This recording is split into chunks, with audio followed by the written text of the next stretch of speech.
Deus tem planos para cumprir em nossas vidas.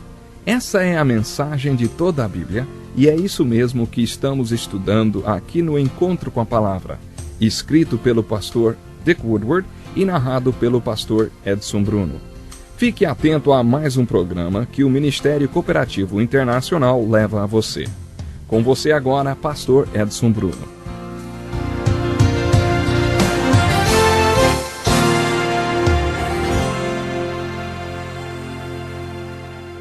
Como já disse, para mim é uma alegria muito grande cada vez que podemos nos encontrar para mais um programa Encontro com a Palavra.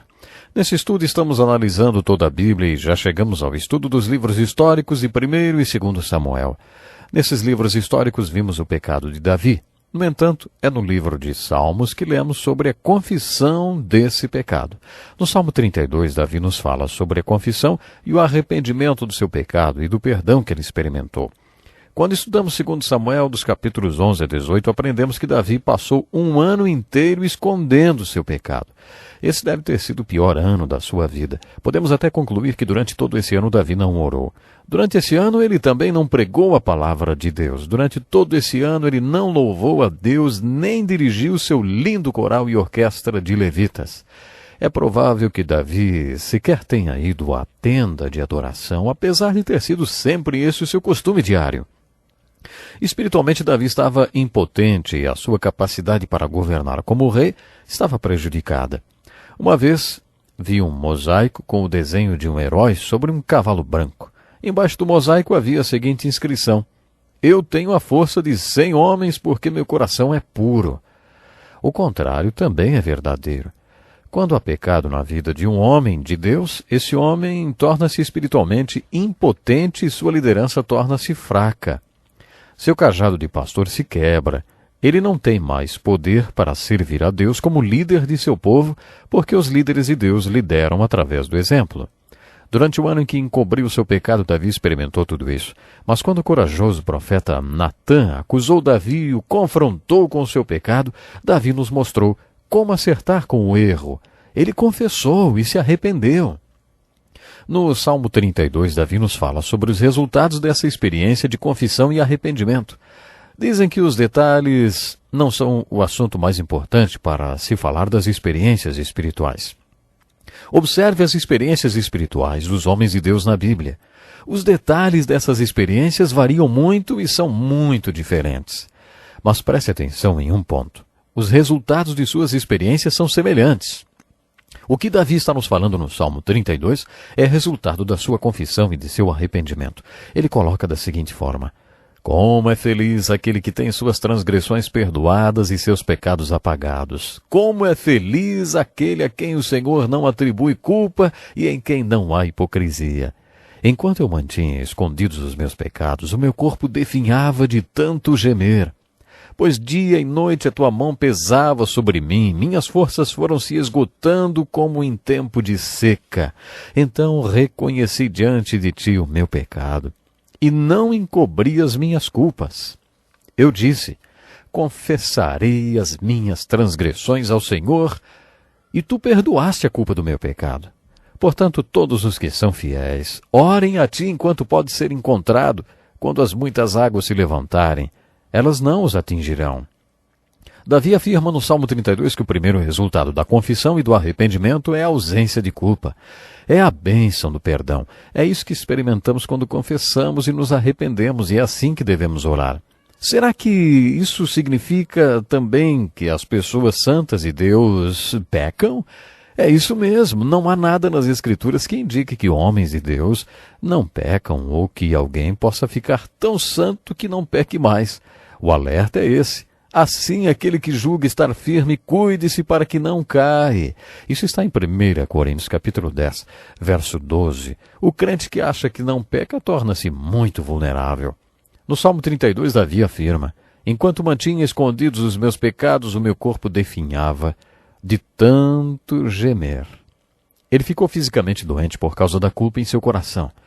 Mas continuou: eu disse: confessarei as minhas transgressões ao Senhor, e tu perdoaste a culpa do meu pecado.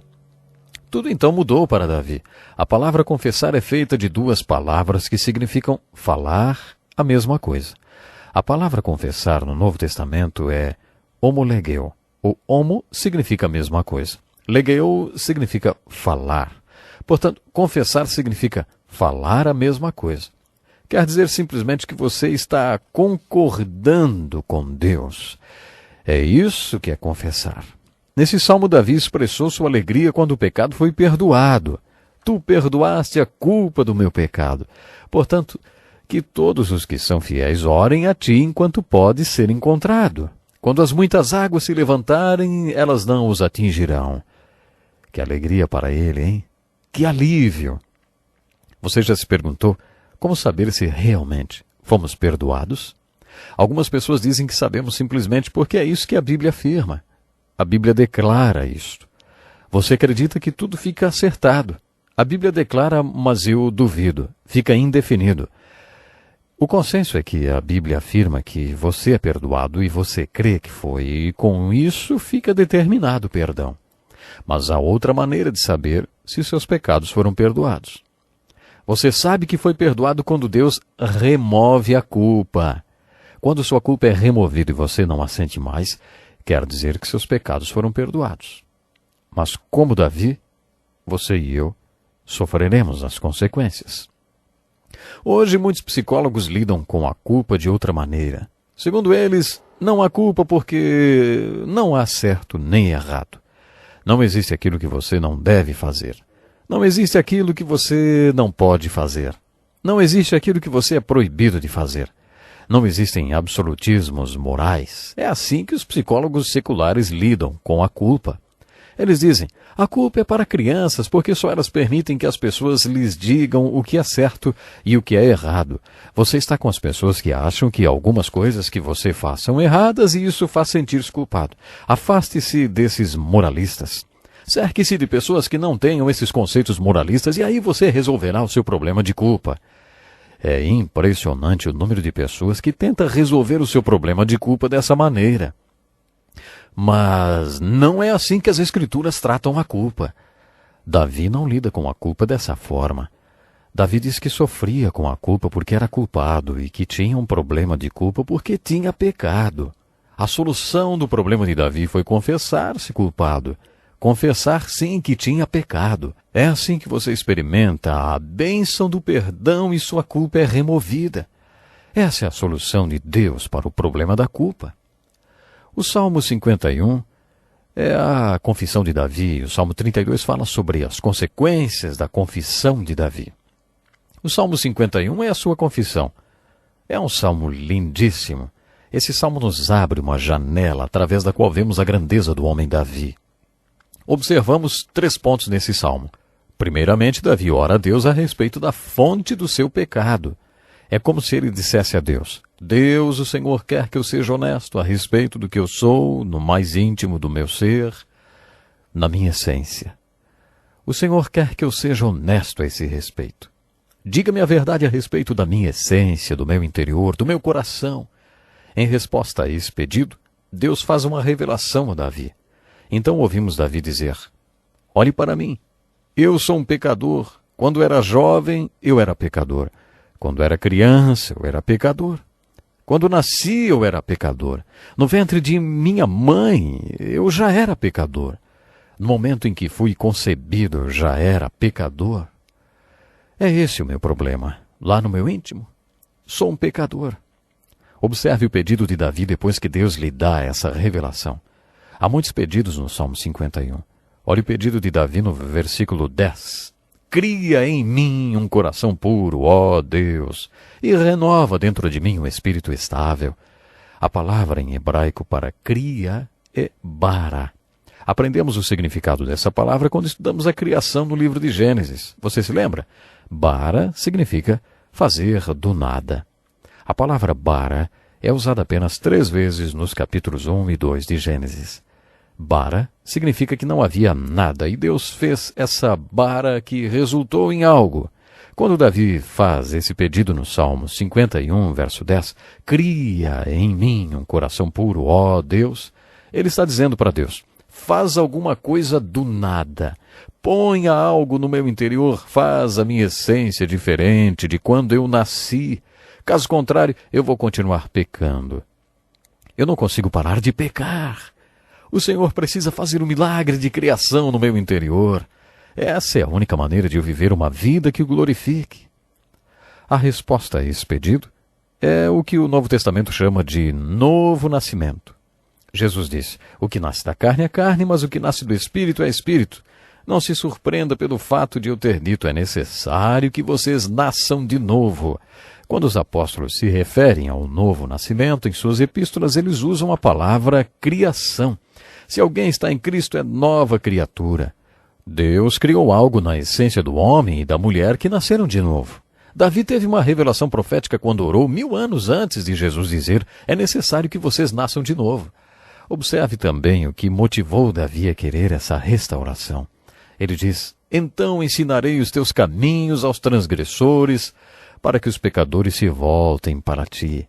Lembre-se que Davi era o pregador de uma grande congregação e amava a palavra de Deus.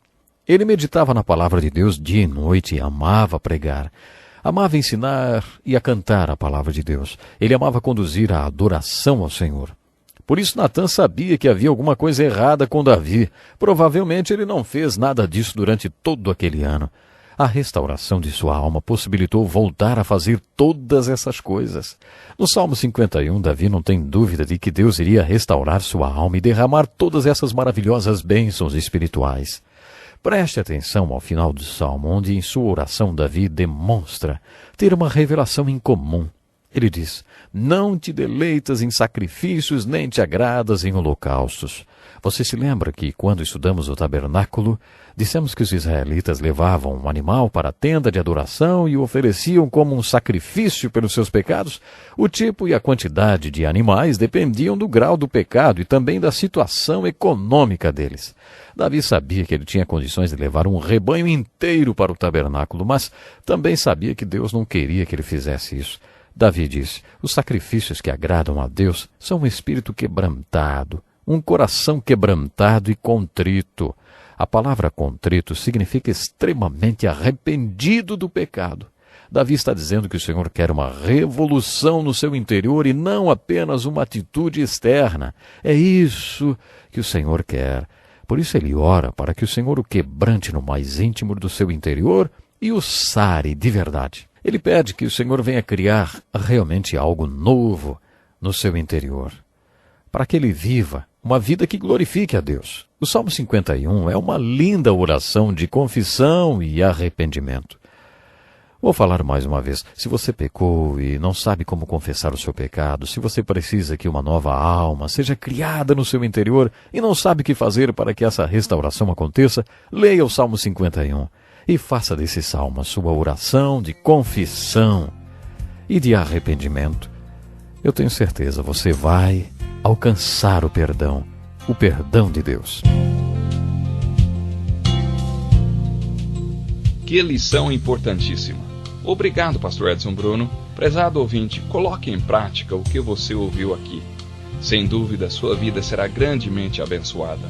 Este é um estudo escrito pelo Dr. Dick Woodward, na voz do pastor Edson Bruno. Escreva-nos e solicite o material. Nosso endereço é Encontro com a Palavra, Caixa Postal 2011, CEP 89201-970, Joinville, Santa Catarina. Até o nosso próximo encontro com a Palavra.